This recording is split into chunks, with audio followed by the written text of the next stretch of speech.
விஜயும் காவேரி ரொம்ப சந்தோஷமாக நடந்து வந்துகிட்டே இருக்காங்க. அப்போ ரோட்டு கடையை வந்து காவேரி பார்க்குறாங்க. சாப்பிட்லாமா அப்படின்னு சொல்லிட்டு கேட்குறாரு விஜய். இங்கே சாப்பிடுவீங்களா நீங்கள் அப்படின்னா, அதெல்லாம் சாப்பிடுவேன் அப்படின்றாரு. உடனே வந்து காவேரி விஜய் ரோட்டு கடையில் அந்த டிஃபன்லாம் வாங்கி சாப்பிட்றாங்க.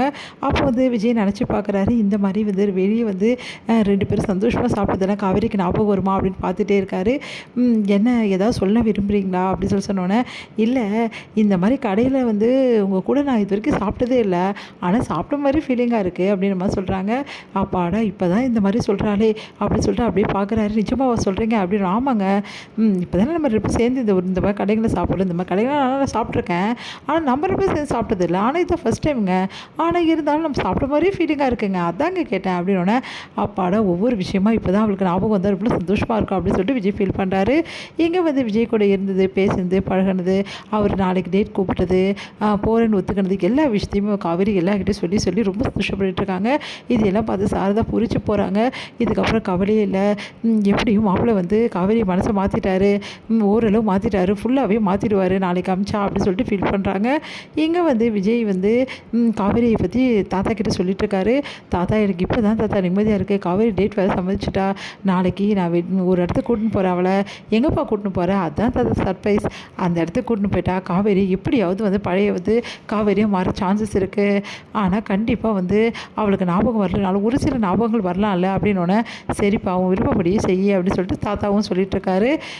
இங்கே வந்து விஜயை நினச்சி காவேரி அப்படியே யோசிச்சுட்டே இருக்காங்க. விஜய் சொன்னது இந்த மாதிரி வந்து அவர் தான் வந்து இந்த மாதிரி நான் என்னோடய ஒய்ஃபை மாதிரி ஒன்றையும் நான் விரும்புவேன் அப்படின்னு சொன்னது எல்லாத்தையும் நினச்சி பார்த்து ரொம்ப சந்தோஷப்பட்டுருக்காங்க.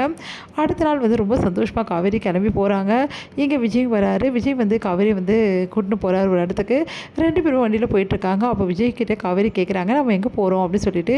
ரொம்ப ஒரு முக்கியமான பிளேஸ்க்கு நம்ம போகிறோம், இந்த பிளேஸ் வந்து உனக்கு ரொம்ப பிடிச்ச பிளேஸாக இருக்கும் அப்படின்னு சொல்கிறாரு. நிஜமாக சொல்கிறீங்க, நிஜமாக தான் சொல்கிறீங்க சொல்கிறேன் மிஸ் அப்படின்னோடனே, சரின்னு சொல்லிட்டு காவேரி எக்ஸைட் ஆகிறாங்க.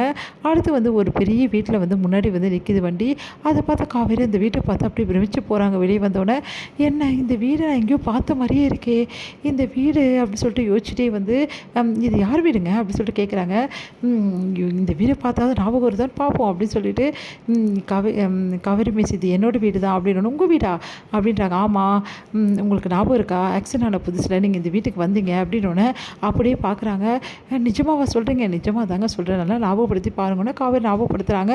ஆமாங்க வந்த மாதிரி தான் இருக்குது அப்படின்னு சொல்லிட்டு காவேரி உள்ளே வராங்க. இங்கே வந்து ஒவ்வொரு விஷயமாக காவேரி வந்து பார்க்குறாங்க. சரி இன்னொரு விஷயம், நீங்கள் உள்ளே போகிறதுக்கு முன்னாடி இன்னொரு இடமும் நான் காட்டுறேன் அப்படின்னு சொல்லிட்டு காவேரி இருந்த அந்த ஆப்போசிட் வீடை கூட்டிகிட்டு போகிறாரு. எந்த வீடு அப்படின்னோடனே அப்படியே காவேரிக்கு பழைய ஞாபகம்லாம் ஒன்று ஒன்றா வர ஆரம்பிக்குது. இந்த இடத்துல இருந்த மாதிரியோ அவங்க வீட்டில் அவங்க அம்மா அதெல்லாம் வந்து ஞாபகப்படுத்தி பார்த்துட்ருக்காங்க. என்ன இதுக்கு எனக்கு எது குழம்பு போகுது அப்படின்னு சொல்லிட்டு காவேரி யோசிக்கிறாங்க. அடுத்து வந்து வீட்டுக்குள்ளே காலடி வைக்கிறாங்க காவேரி. அடுத்து ஒவ்வொரு இடமா வந்து சுற்றி காட்டிகிட்டே வரார் விஜய். அடுத்து பெட்ரூம் கூட்டிகிட்டு போகிறாரு. அங்கே பார்த்துட்டு காவேரிக்கு ஒன்றுமே புள்ள அப்படி பார்த்துட்டே இருக்காங்க பெட்ரூமை. என்னாச்சு மிஸ் இப்படி பார்த்துட்ருக்கீங்க அப்படின்னோடனே, இல்லை இந்த பெட்ரூமு இது நம்மளோட பெட்ரூம் தான் அப்படி சொல்ல வராரு. என்ன சொல்கிறீங்க அப்படின்னு. இல்லை கல்யாணத்துக்கு அப்புறம் நம்ம பெட்ரூமாக மாறிடும்ல, அதுக்காக சொல்கிறேன் அப்படின்னோடனே, ஓ அப்படியா அப்படின்னு சொல்லிட்டு ஒவ்வொரு பொருளையாக தொட்டு தொட்டு பார்க்குறாங்க காவேரி. காவேரி வந்து இந்த வீட்டை விட்டு போகும்போது அந்த பெட்டை தொட்டு பார்த்தது அப்படியே மனசு கஷ்டப்பட்டது, அது எல்லாத்தையும் விஜய் நினச்சி பார்க்குறாரு. அதே மாதிரி காவேரி வந்து அந்த ஞாபகங்கள் எல்லாமே வந்து ஒவ்வொரு விஷயமா வந்து அவங்களுக்கு ரிமெம்பர் வந்துகிட்டே இருக்குது, ஞாபகம் வந்துகிட்டே இருக்குது. அப்படி எல்லா விஷயத்தையும் பார்த்துட்டே வராங்க. ஒவ்வொன்றா தொட்டு தொட்டு பார்க்குறாங்க. அப்படியே யோசித்து பார்க்குறாங்க. எனக்கு ஒன்றுமே புரியலையே அப்படின்னு சொல்லிட்டு தலை சுற்றுற மாதிரி காவேரி தலையில் கையை வச்சுட்டு உட்காந்துடுறாங்க.